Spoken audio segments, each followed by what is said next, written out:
Bonjour chers internautes, je suis heureux de vous dire que nous allons nous envoyer en l'air et pas n'importe comment, avec Air Campus. C'est une association d'aéronautique.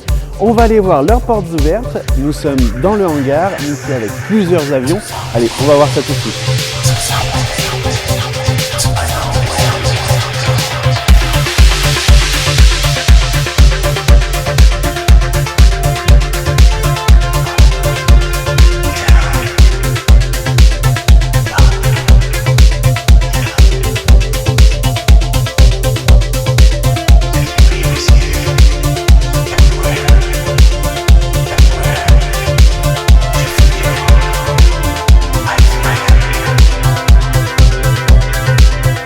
Bonjour, je m'appelle Christophe, je suis pilote professionnel et donc la famille qui habite sur Troyes, j'ai la chance de posséder cet avion sur lequel je vole régulièrement pour le plaisir. C'est un avion, comment il se nomme? Alors donc ça c'est un DHC-1 Chipmunk de Havilland, Canada, qui a été construit, celui-ci a été construit en 51, a été construit un peu plus de 1000 exemplaires et une bonne partie a été utilisée par la Royal Air Force pour l'entraînement de ses pilotes de chasse après la Seconde Guerre mondiale. Et donc il a remplacé le biplan, le Tiger Moss qui existait avant. Et donc c'était un avion moderne d'entraînement pour les futurs pilotes de la Royal Air Force. Voilà. D'accord. Qui a servi jusqu'en 1996 et la majorité des avions étaient revendus aux enchères. Celui-ci a été revendu en France et nous l'avons racheté à son ancien propriétaire français il y a 4 ans. D'accord. Voilà. Et donc maintenant, Aujourd'hui, du coup, il sert juste à présentation, à montrer aux personnes. Oui, c'est vraiment l'avion, c'est un avion de loisir comme d'autres possèdent un Robin ou volent en aéroclub. On a eu l'opportunité d'acquérir cet avion dans de bonnes conditions et on s'en sert à titre privé pour faire des balades, des petits tours de la ville et puis se rendre à des réunions aéronautiques, d'avions anciens, à des réunions de passionnés. D'accord. Donc c'est très sympa.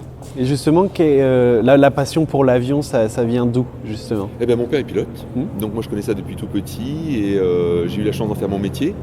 Et j'ai toujours aimé ça, j'ai toujours adoré ça. Et quand l'opportunité s'est présentée d'avoir son propre avion, je dis voilà, c'est l'occasion. Voilà.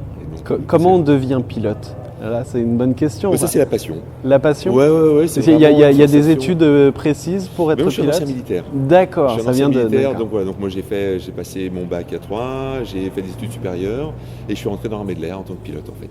D'accord. Donc je suis rentré à la sélection, j'ai fait une sélection et j'ai fait pratiquement 18 ans dans l'armée de l'air que j'ai quitté il y a une petite dizaine d'années.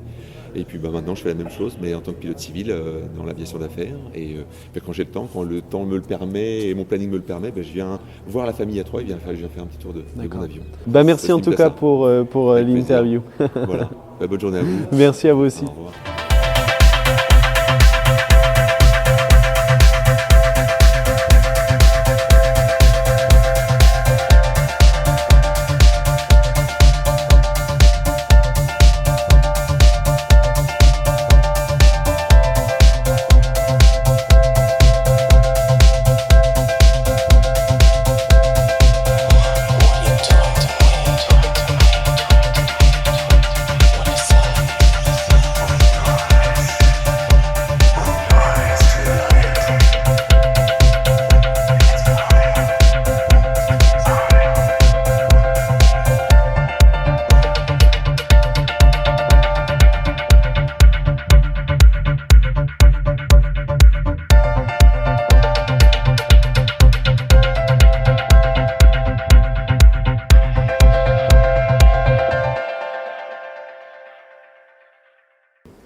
Moi je m'appelle Michel Letisserand, je suis à Air Campus, à la fois chef pilote, et oui je cumule, et trésorier de l'association. L'association Air Campus est un aéroclub, comme son nom le laisse présumer, qui a pour but d'abord de permettre à des privés de voler, de faire de l'aviation. Initialement c'était réservé aux étudiants, maintenant on l'a ouvert absolument à tout le monde. Et on a aussi une école de pilotage où des gens de tout âge viennent apprendre à piloter.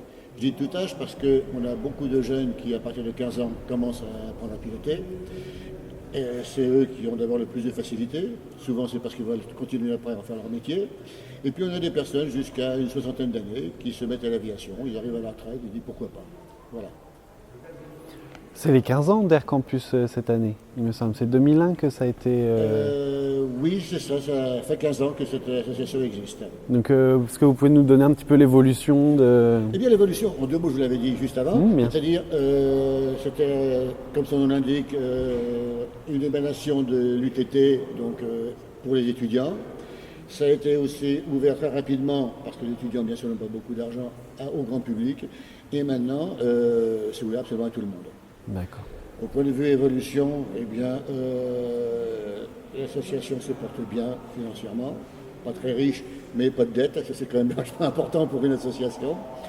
On a en projet, plus qu'en projet d'ailleurs, on a en construction actuellement un avion qui est construit à Bar-sur-Seine avec l'aide de Jacques Paco, qui a déjà construit 3-4 avions, notamment un avec des handicapés. Et cet avion qu'on est en train de construire, on le fait avec 6 à 4 handicapés. Il sera prêt normalement dans 2 ans et on pourra l'intégrer à la flotte du club. Vous pouvez nous donner les principales qualités pour être un pilote? Feignant. Feignant?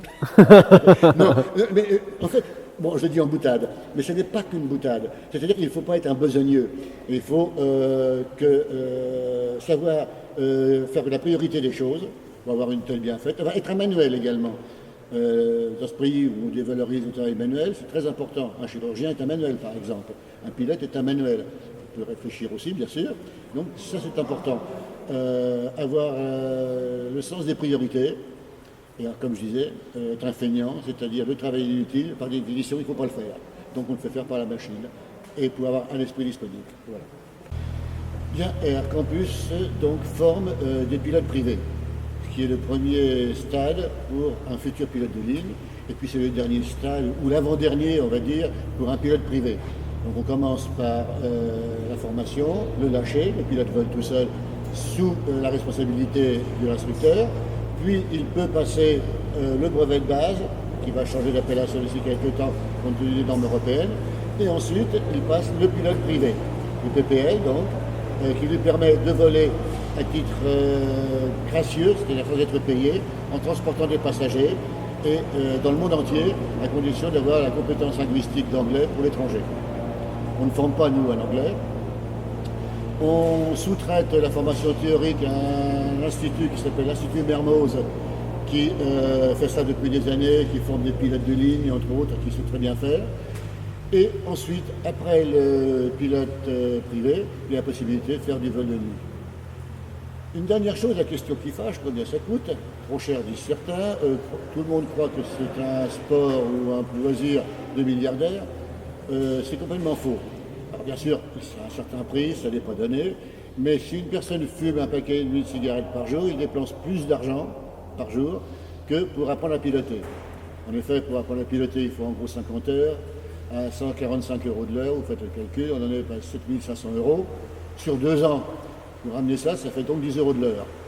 Paquet de cigarettes et demi, vous voyez ce que ça fait, vous faites le calcul, tout simplement. Donc, c'est pas à la portée de tout le monde, mais à la portée de beaucoup de monde en tout cas. Après, c'est un choix de vie, bien sûr. Bien sûr. Le prix d'un avion? Alors, le prix d'un avion, oui. mon Dieu, c'est très très variable. Ça va du prix d'une petite voiture, pour un avion à 5000 €.